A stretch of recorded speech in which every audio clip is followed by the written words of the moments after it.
Back in early 2015, I fell in love with a chateau I found online.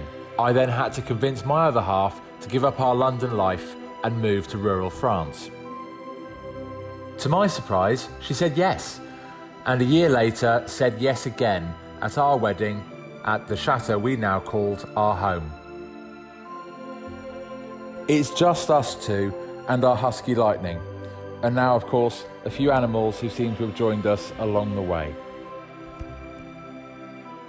It's such a beautiful place to live, so we decided to share it with everyone. It's obviously a lot of hard work for just us two. It's not always a fairy tale, and we don't always get it right. But it's all fantastic fun along the way, so we bring this chateau back to life for others to enjoy as much as we do.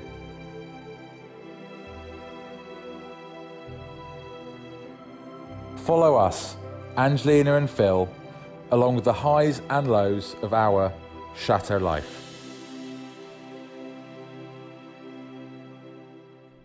Hello everyone, welcome to a new great episode of Chateau Life. We have our friends here, Angelina and Phil. Phil is working away whilst we both have a play. Phil is behind the camera, and this is Anna, and her husband Ed is somewhere working away on the chateau. Now, you guys might have seen us being here at this location, Chateau Lagorce, before in the summertime. Now we have returned here to basically brainstorm, To have a chat. Yeah, because 2021 is a bit unusual year, and we thought we all get together in winter time when we can brainstorm and see how we can all go forward to this new and unexpected year, really, and this sort of life that we live in. And also we wanted to show a bit of the historical part and explain to you guys, because this is a fantastic, really old chateau. And initially the chateau used to produce a lot of wine. Mainly it used to be white wine, but then eventually over the years it was more red. And as you see the vines around us, these are newer. These ones are the older ones on this side. And we're just trying to pretty much to mix it up. And this is a key spot that we always use for weddings, with the chateau in the background, so we thought we would start the tour here. What happens here on this line? You say it's a key point. So on this point, usually the bride and groom come with a photographer for wedding photos, and from pretty much May onwards, the vines start to grow, so it looks beautiful. That'd be quite nice. It'll be a very nice drop, isn't it? It does, and then come. You know your stuff. Come pretty much end of August, September, the grapes are on. So just before harvesting time, and then end of September, middle of October, pretty much everything gets harvested. So you get woken up by the noise of the harvesters or people in the vines harvesting, which like is quite nice. Yes, it is. So if you hear them at 6 a.m, yeah, it's time to harvest. I always wanted to know, Anna, living surrounded by these grape wines, is there a particular smell that is throughout the year that changes? Because the leaves, like, you know, like when you have roses, rose fields or lavenders, they have lovely smell. Is there such a thing? I think there is. You're absolutely right. I love the smell. They pretty much from the pips and the leaves, they just like, as they grow, they have like that greeny, earthy feel. And then eventually they even use it sometimes for perfumes or for skincare. Yeah, it's really good for you. Full of antioxidants, which we need. New venture. I can see this. Wine leaves. Oh yes, and they're good. The leaves, they're great for like doing like stuffed, like for food. Yeah, like a Greek wine leaves. Of course. Yeah, indeed. We need to try that one day. All right. So, what can you show us around the chateau? Where shall we head to next? This side we have the younger ones. Yeah. You can tell by the size of the stalk. So, and then what we do is these ones are about 3 years old. So eventually what we do is like they all get taken off and replanted, because once they reach a certain age, they can go up to 70 to 80 years old. Oh, really? But after they're like 30 to 50, then they stop producing as much. And you want a certain quantity of grapes to be produced. Otherwise it's not viable business. That does make sense. And I suppose over the years probably the flavor of the grape producing in the wine changes. That is absolutely right. So the first 3 years what you would get would be considered too green, so not good enough to be used for the premium wine. You would use it like as a table wine, or you would be cooking with, or you'd be doing sauces or vinegar. Yeah. But not good enough to be used in the mixture. So it doesn't really get it gets, call it recycled, doesn't it, in the industry? Correct. Nothing gets wasted. Shall we have a look at the old ones over there? That sounds perfect. Right. So we looked at the young ones over there, and these are the older ones. So these are about 15 to 20 years old, and look at the branches. So these are pretty much the arms. They're really thick. I know, nice and thick. They look like rose bushes. You know when you they cut them first year and then thereafterwards they let them go. They literally look like rose bushes. So what do you think? Is you were saying they look like roses? Yeah, just like rose bushes. And the bottom part is thick, and then there's the young shoots. And you can even see the where they got the grapes out. They've just left the stalks. So pretty much everything just gets recycled, and eventually this will need to be trimmed down even further just to keep the nicer branches. And how often do they trim them? Every year? Pretty much, yes, every year. And there's like time, so come February it's gonna get a bit of trim, the same April time, and then the same the green harvest. That's gonna be about June to July time, just to pretty much to clear it so the grapes grow nicely and they don't get the shade, because they need the sun. Yeah. It's beautiful even to look at. It's like postcard picture perfect. Oh, thank you. And have you seen something naturally growing? Yeah, I just picked Wild mint. It's and it literally smells so mint. nice. Yeah. We'll have this in a refreshing Mojito? drink, yeah, later on. This is so awesome. We don't have wild mint growing. Oh, here it grows everywhere. It's great.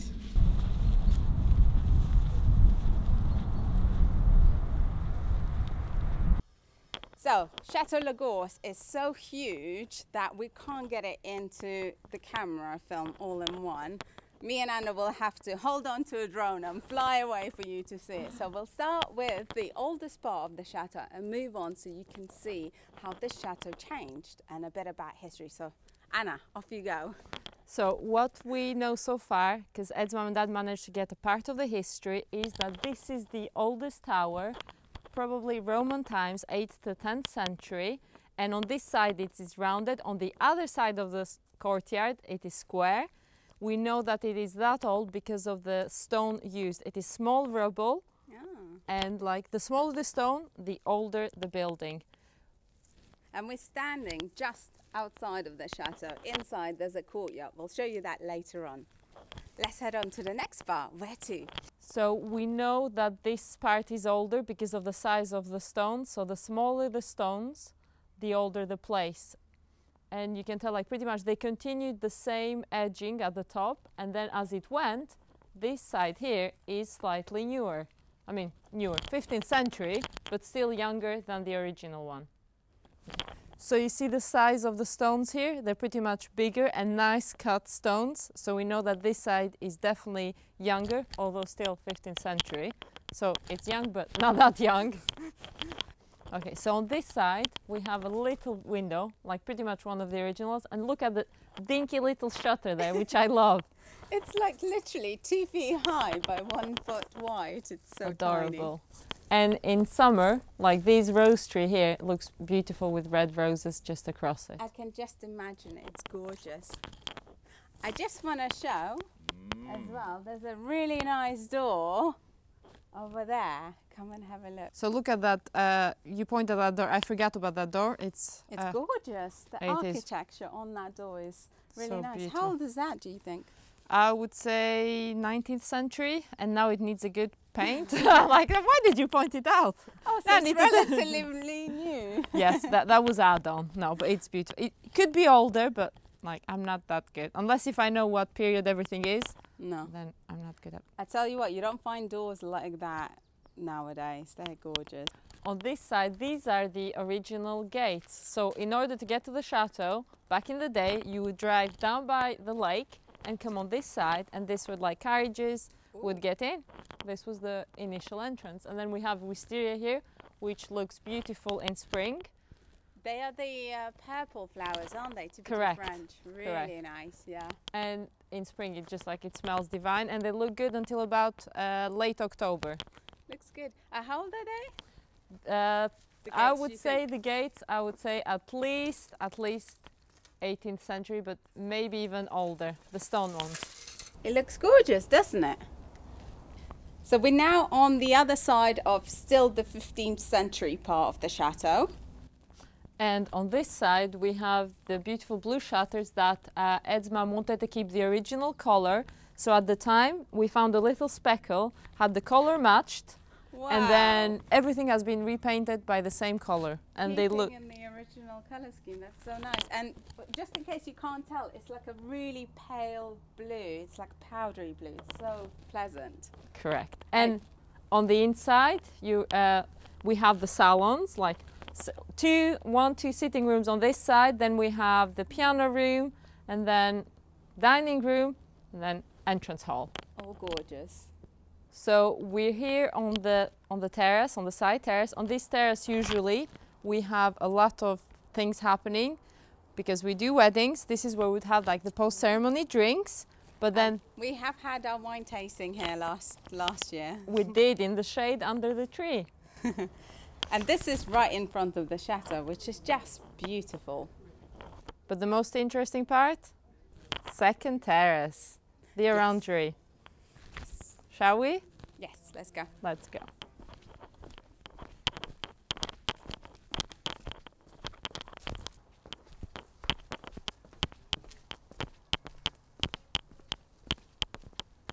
So we were just up there on the terrace, and you can see the 15th century part of the chateau. We're now at the lower level, second terrace, and an orangery. And pretty much this side is 18th century, and it got renovated back in 2013. Every year it gets a nice coat of paint, so it looks good, because this is where the evening party happens. So we have the first dance out here, drinking and dancing inside out, and people relaxing and enjoying the nice weather. And you can't see that, but where Phil is filming, we've got in front of this orangery terrace area a lovely grass lush area where you can also have a picnic. I love that. Oh, picnic on the grass. It's lovely. That's a great idea. I like that. We should try that. Here we have the third terrace. I don't know whether you remember. It was on Escape to the Chateau DIY. Ed did it all. So my only contribution to this terrace is pretty much how wide this should have been, because I was hoping we could have like ceremony. So when there's a bride that has a big dress, she can go past, because otherwise it's it does make sense. This is my favorite terrace garden, because it's very like Palace of Versailles in Paris. Oh. It's so rich, it's landscaped, and obviously the fountain is really impressive. And best of all, they even have a gorgeous koi carp in there. Do we? Do we have that? No, I believe you. I don't know. See? Oh, I Or don't. is that a type of... You're not asking the right person. Oh, look, they're I'd- gorgeous. They're young, no? They look like koi carp. I don't. I'm not sure. It'll help with the comments. Yeah. Wait, I'm not sure what they are. Maybe some of the viewers might be able to tell us. So the terrace has been here from the start. When I first saw it, after Ed, Mum and Dad bought the place, it was still here. It was all grass, and Ed had this idea of doing formal gardens. And in Great October idea. 2019, he's like, I'm doing it, Anna, that's it. And he decided to make this terrace. It's beautiful. It's simple and easy to keep up, but it's beautiful, and it adds a touch of luxury. Thank you so much. And you can just imagine like coming here for a little walk. Yes.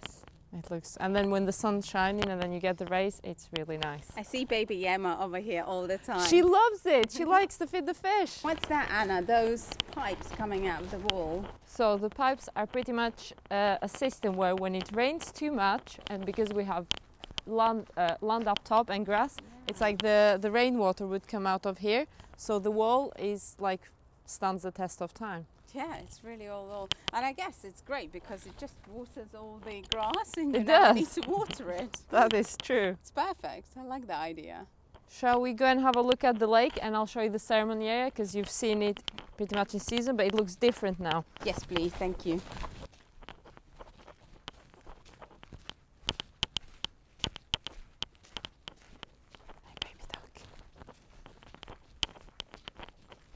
So if you see the lake now, it's nice. You can actually see the whole of it. In season, you can never see any of it. Like, it's pretty much covered. And in the middle, there's an island. I want to live on that island, I'm not gonna lie. But it's so beautiful. You can really see how huge it is now, whereas before all the leaves covered it, as you say. You're absolutely right. It's magical. And then with the sun reflecting on it, it's really nice. So now we're going to go on this side, which are these steps, 18th century, and the rosemary path that was added here 20 years ago by Ed's mum and sister. Wow, And it always looks beautiful, no matter the season, so I love it. Let's go, let's go. So these are the 18th century steps, and look at the rosemary aisle. And you know that Charles loves to play here. Wow, Anna, you must do a lot of cooking. That's a lot of time to go through. So you know what I do with this? This looks beautiful in buttonholes or in little bouquets or as greenery for weddings. This is what I do with it. It smells gorgeous. It does. Like when you go past it, you just like brush your hands around it and it's like, I love it. Free perfume, we like that. Oh yes. Shall we go and have a look at the other side?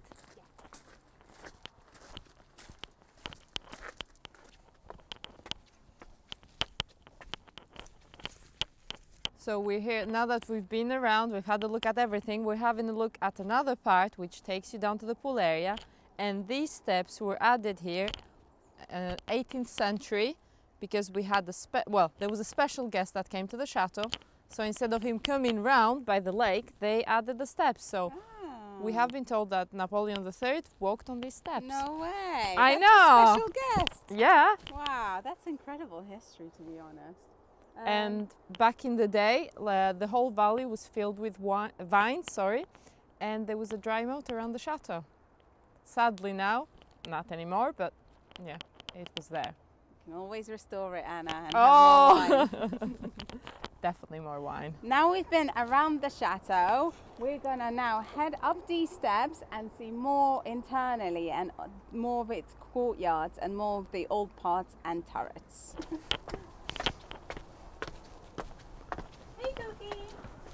If you look on this side, you have a different view. So from each angle you look at, you get a different one. Like on this side, you would see the lake and the trees. And on the other side, you would see the cedar tree and then the valley. So we spoke of the square tower. This is the younger edition. So the tower before, it would stop at the top and didn't have the spiky bit. Okay. And then 19th century, they added that. So the tower there is 19th century. Before it had a flat base, and then they added the spiky bit. So now it's a princess tower, or a prince, obviously, because you need a bit for everyone. Naturally. Obviously. And below that tower, in this building part, is where the chapel is. We have shown you the internal parts of the chapel in our previous videos, so you can go and check that out later on. So over here, we're gonna have a look at the square tower, half square, half round. I would say square.